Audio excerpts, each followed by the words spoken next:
40 years ago, people weren't complaining about Asians coming here. The complaints were about Southern Europeans, Italians and Greeks. Each of those groups, of course, is now firmly established, contributing to Australian society. But in the Australian Greek community, the name of Castellorizo remains very precious, very special. It's barely more than a 3-mile square rock in the Aegean Sea, but a surprising number of prominent Aussies once called it home.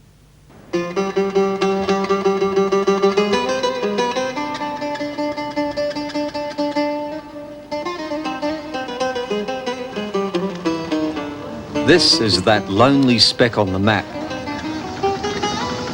12 hours by ferry from the nearest tourist trap in the Greek islands. But Castellorizo is the place so many well-known Greek Australians originally called home. Adelaide judge John Kiosogoulos. The serenity, the beauty, the calmness, the waters are so peaceful and warm.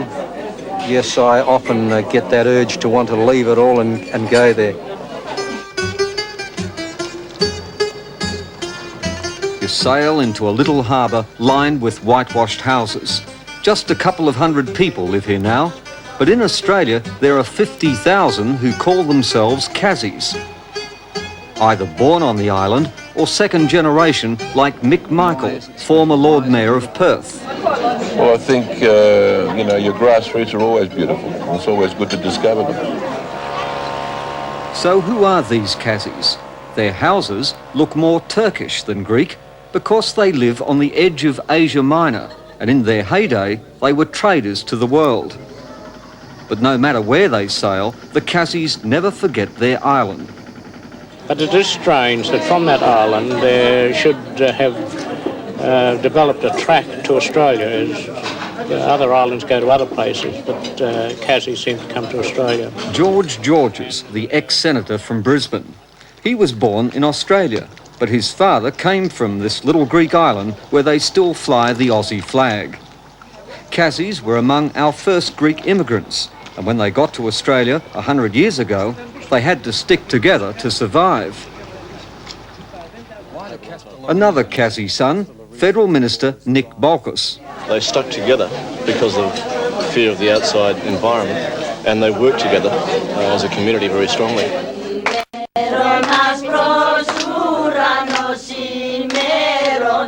A Cassie wedding in Sydney. This is where you see how close their community is. The father of the bride, Basil Galetis, has spent half a century in Australia, but when he gives away his daughter Helen, it's in the old way that you hardly see anymore, even in Greece. I remember talking to my auntie in Athens and explained to her that I had all the lead up where they pinned the veil and did all the singing, and she was amazed, that they don't even remember the songs, let alone to go through the rigmarole of the lead up to the wedding.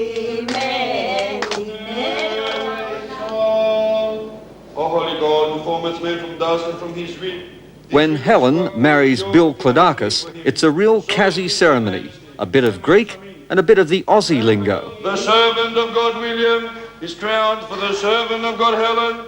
And where does a Cassie bride dream of going for her honeymoon? Where else but Castellorizo, the island she's heard about but never seen. For Helen, it's like a Greek myth coming to life. It's a voyage she finds deeply moving. Yeah, I was sort of really anxious. I couldn't wait to get to see what the place looked like. And when I saw it, I thought, is this it? Here it is. I finally... And it was funny because we were sitting on the boat and I said to Bill, I thought I heard Dad call.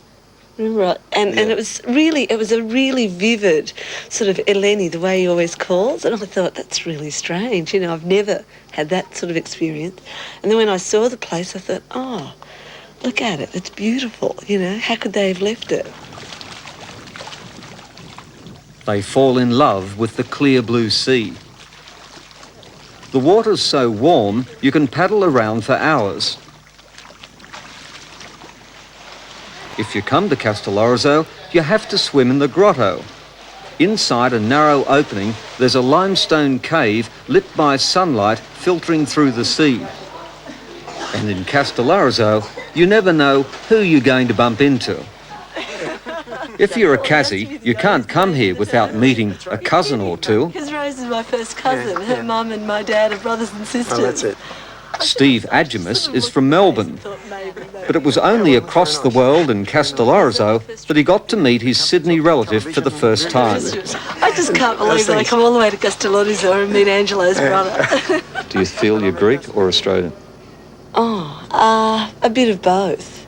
You know, sort of being here, I feel Greek, you know, walking around the streets and listening to everybody and sort of thinking, oh, this was where my parents were or my grandparents were, and that side of me feels Greek. But then when I start talking, I realise I'm just so Australian. Hello, how are you? No, hello. Are you an Aussie? Yes. Aussie Greek. You know who she is? No? Galetis. See, we have to do the pedigree. Galetis, you know, my friend, the You tailor. always have to do the pedigree. Oh, shut up. You wouldn't say to Mr. Smith, how's your grandmother, would you? No. That's Cato. I'm Vasily Galetis'. You know, Bill, my friend. Oh, how lovely. Gwen has been married to Nick Pitsonis for 40 years. Long enough, she reckons, to know what a weird mob the Cassies are. Talk about yourself in dirty old man. Gwen, did you know what you were getting yourself into when you married a Cassie? No, if I'd known, I would never have done it. You're kidding. It's no truth. She's been running after me for bloody 4 years before she caught up with it. 4 years before she caught you? Yeah. Nick and Gwen love their holidays in Castellorizo. It's 70 years since Nick was born here, and some of the locals have trouble keeping up with him. One Islander here just asked us recently, this is the honest truth, he said to Nick, your wife's English, isn't she? And he said, yes. He said, can you understand what she's saying? That's the truth. How do you communicate? I says, I'll wait till I get to bed and then we... It works, does it? It was fair dinkum. Although there are a few locals who never left the island, the old traditions are disappearing. The only time you'll catch a glimpse of the true Cassie costume is on Sundays. After church, a young fella still goes fishing, just like his father did and his father before him. What is it about the place? Well, I'm damned if I know what it is, you know. Everybody that comes here, they love it. And it just seems to drag you here. Even my family, my children, when they come here, they want to come back again. Michael Barbutis left the island over 60 years ago and made his fortune in Australia. He's an MBE, Commodore of Sydney's Royal Motor Yacht Club, but his passion is the history of Castellorizo. How many wars has this little island been through? It's innumerable, you can't count them. There were the Turks that occupied it, the Italians, the French, the Venetians. I mean, you can see from the castle up there where the Crusaders went through.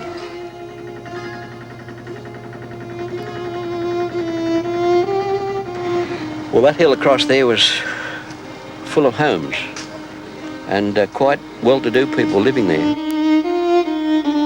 And you've seen photographs of the harbour with ships all around it. And as I said, they used to go out loaded with merchant items around the Mediterranean and back again.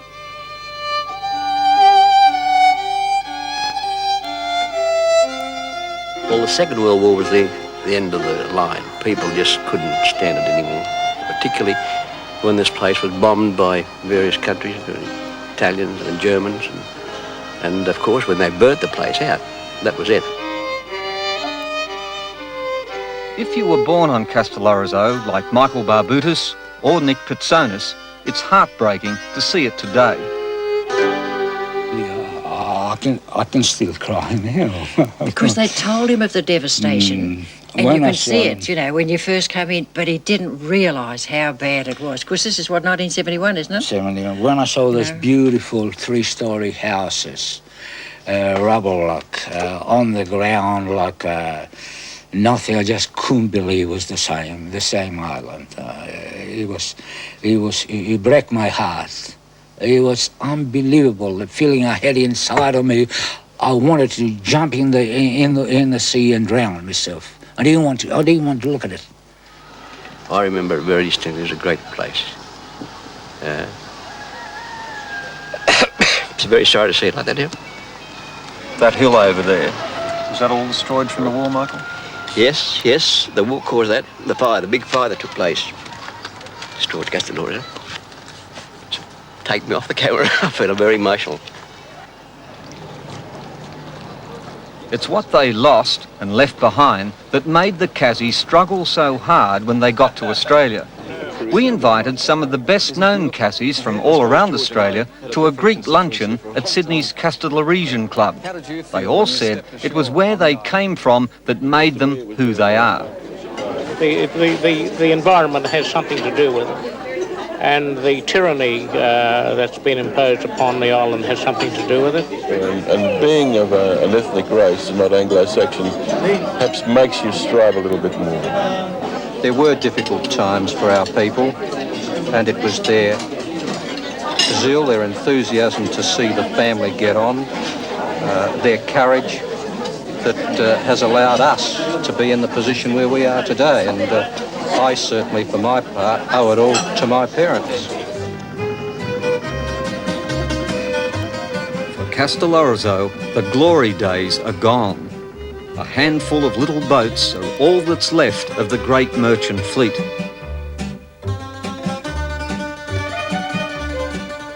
But if you sail in here with an Aussie flag or just an Aussie accent, you'll get a warm welcome, because the lifeblood of Castellorizo is now in Australia. It's the Cassies on the big island down under who keep this little island going.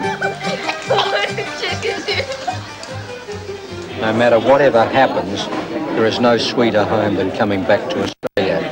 And our loyalty and our love is to Australia first, but we are proud of our roots.